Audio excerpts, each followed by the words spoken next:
Salafi itu suatu aliran atau apa? Bukan aliran. Sudah sering saya bahasakan. Salafi itu diistilahkan bagi teman-teman kita sekarang yang menyebarkan sunnah. Karena sering kali mengatakan kembalilah kepada pemahaman salaf. Salaf itu maksudnya sahabat, tabi'in. Itu kan yang orang mendahului kita dulu. Karena banyak orang, hampir semua kelompok Islam sekarang ini mengaku mengatakan saya juga berpegang pada Al-Quran dan Sunnah, termasuk orang-orang liberal tuh yang mengatakan boleh nikah lintas agama lah, semua orang bisa masuk surga. Itu beristidlal dengan Al-Quran, mengambil dari Al-Quran, dipotong-potong ayatnya. Kenapa? Karena ayat Al-Quran dan hadis Nabi SAW tidak difahami seperti pemahaman sahabat, gitu kan? Ayat Al-Quran turun dan hadis Nabi SAW disebutkan di hadapan para sahabat, mereka menyaksikan itu. Dan sering kali terjadi di kasus mereka, kasus rumah tangga mereka, peperangan mereka dengan orang-orang kafir, gitu kan? Haji dan umroh mereka. Ya, ini semua turun di kalangan sahabat. Jadi untuk memahami agama ini dengan benar, itu kita harus mengikuti pemahaman para sahabat. Maka itu diistilahkan dengan kaum salaf yang telah mendahului kita. Nah, sering kalau ada ucapan kaum salaf dikatakan oh ini kelompok salafi, gitu kan? Kelompok salafi. Dan orang-orang yang sebenarnya mengatakan kelompok salafi lah, kelompok wahabi lah, atau apa saja namanya, itu hanya orang-orang yang membenci sunnah Nabi SAW sebenarnya.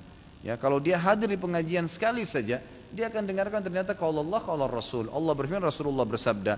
Penanggapan sahabat seperti ini, enggak ada sesuatu dari ini pendapat saya ya, ini pendapat kiai saya ya. Saya tantang Anda, pernahkah saya mengucapkan ini pendapat kiai saya? Pernahkah saya mengatakan ya ini pendapat saya dalam hukum syar'i ya?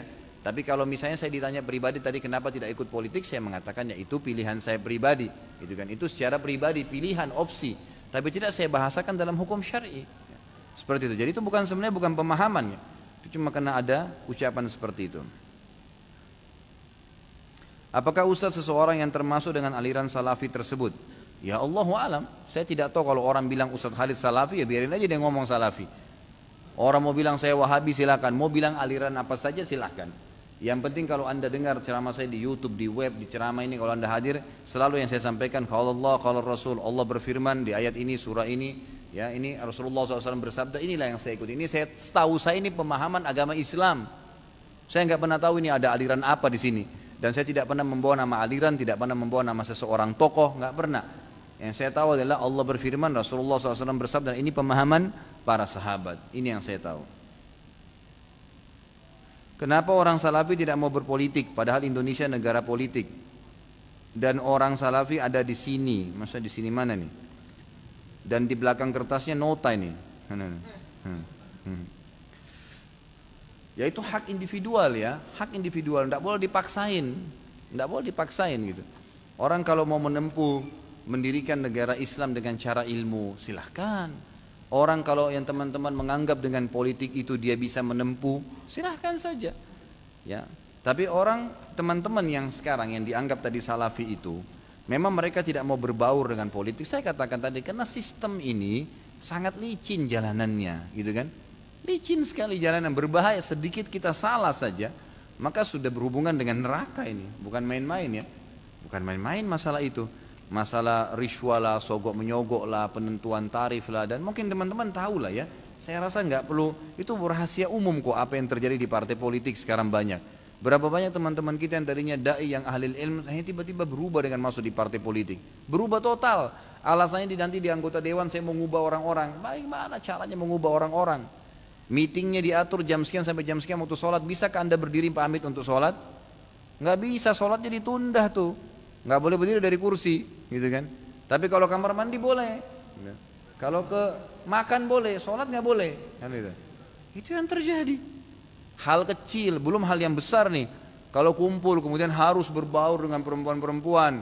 Kalau ini, kalau itu, waduh beragam macam. Sudah terlalu banyak, terlalu banyak. Ya orang lebih hati-hati kan? Haknya orang untuk lebih berhati-hati, gitu kan? Dan saya rasa jangan terjerat ke sebuah bingkai hidup yang kita buat sendiri ya. Artinya nggak mungkin negara Islam berdiri kalau nggak ikut partai politik. Itu kan pendapat anda. Itu kan pendapat. Tidak harus begitu kok. Tidak harus begitu.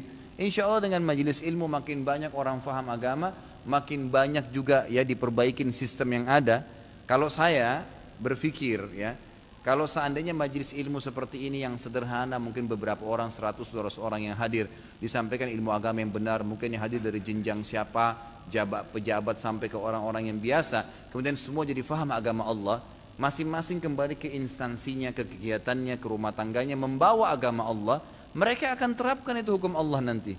Oh, yang jadi pejabat pemerintah ternyata ini salah nih, nggak sesuai dengan agama, diubah deh.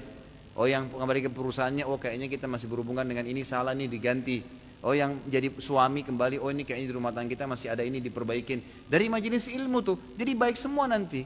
Karena kita bukan berarti mendirikan negara Islam merusak yang sudah ada. Jangan begitu kan gitu. Masa ban mobil kita pecah satu, semua mobil dibuang. Ini aja diperbaikin. Negara ini sudah ada militernya, sudah ada polisi keamanannya, udah ada ekonominya, udah ada susunan menterinya, udah ada ini, kabinetnya sudah ada. Tinggal bagaimana dikemas secara islami saja kan gitu. Dengan cara memberikan pemahaman agama kepada mereka. Allahu a'lam.